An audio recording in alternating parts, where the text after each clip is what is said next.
July 4th recess.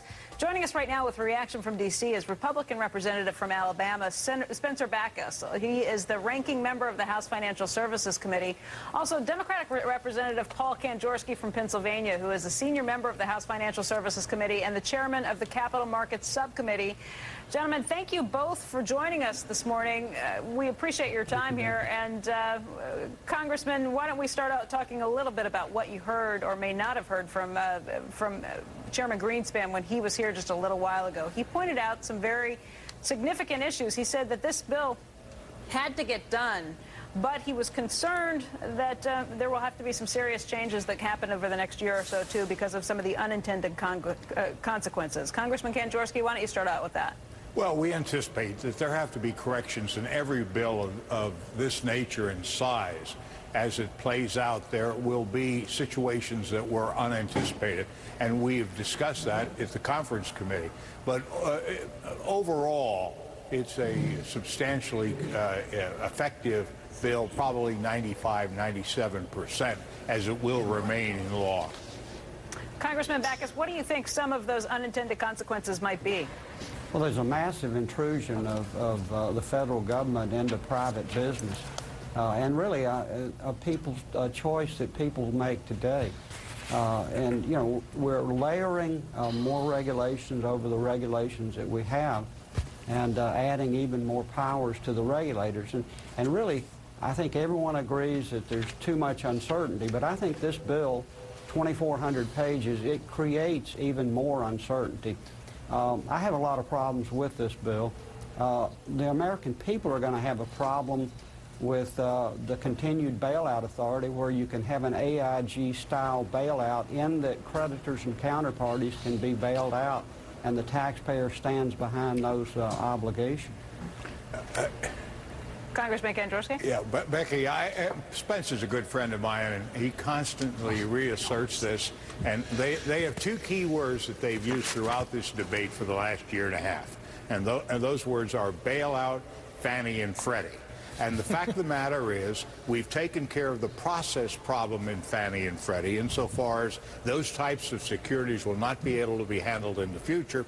And in terms of the exposure of the people to a risk factor here, it just isn't true. The fact is, we've reined in that risk. Now, we may not have done it ideologically the way Spencer and the Republicans would like it, but I, for one, think that we've had an unfettered exaggeration of activity on Wall Street that exacerbated our economy to the extent that we came that close to melting down. When I say melting down, losing the economic system of the United States and the world.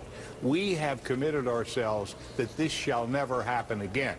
And as a result, we've put into this bill the too big to fail amendment, which was my amendment, to prevent this from happening. We're not going to have buyouts in the future. We're not going to have the capacity for the government to take taxpayers' money and hold up and prevent failure corporations. We're going to have preemptive strikes on too big to fail banks and other financial institutions that put our system at risk.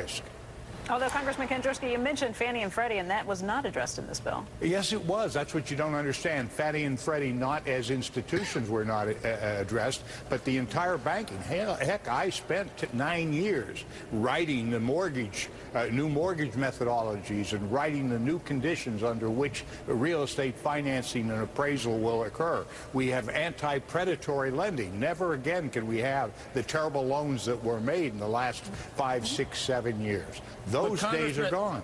Congressman, so now Congress is going to be in charge of looking at or deciding whether something is systemically too big. You guys couldn't even figure out that Fannie and Freddie were a problem. Not only couldn't figure it out, but a lot of the same people that wrote these bills enabled Fannie and Freddie and blocked attempts to even try to rein Fannie and Freddie in. So these are the same people that are going to be deciding who's too big and who's systemically risky. Joe, I mean, it's frightening, Congressman. Joe, you've drunk the cola, if you will. We're friends too. I like when you do that, when you say, "Oh, I'm a great friend," because I'm a great friend of yours. You're a great friend of mine. Now just slam me. That's what I want you to do. I want to slam you because you're drinking the Kool-Aid of the Republicans. I got it right here. Oh, I got it right Kool-Aid. Not Kool-Aid. Fannie and Freddie were not the whole cause of this problem. No, I know. They participated in a little bit, but so did almost everything else. If you couldn't figure out that they were a problem, how in God's name are you going to figure out what was a problem from here on out? We actually did figure it out, but you know what, Joe? Let's be honest. During the years of this tremendous run-up of Fannie and Freddie, who controlled the presidency and who controlled the Congress of the United States? The Republican Party. What did they do? Nothing. The only curative legislation that came into place occurred 2 years ago under the Democratic majority and under the new president. So this idea that we caused it, if you're going to say anybody caused it, it was the failure of the Republican Party when they were in the majority in Congress and held the presidency to do anything about it. But I don't blame them. I agree with Dr. Greenspan.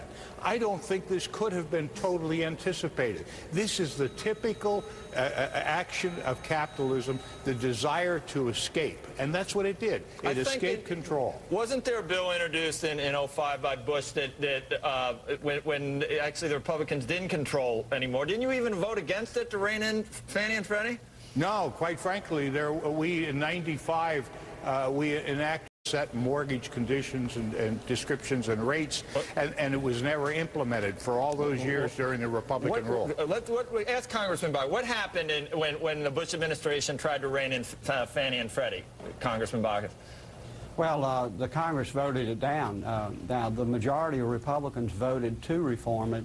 The Democrats dumped what year was that? Several $1 billion worth of well, in two different years, I think 2005 and 2007. That's what I thought. How come you never tell me that, Paul? 2005 and 2007, who was in the majority of the Congress and who held the presidency of the United States? You were still voting. What you did, Paul, if you remember, you continued to dump billions of dollars worth of new housing programs into that bill to kill it.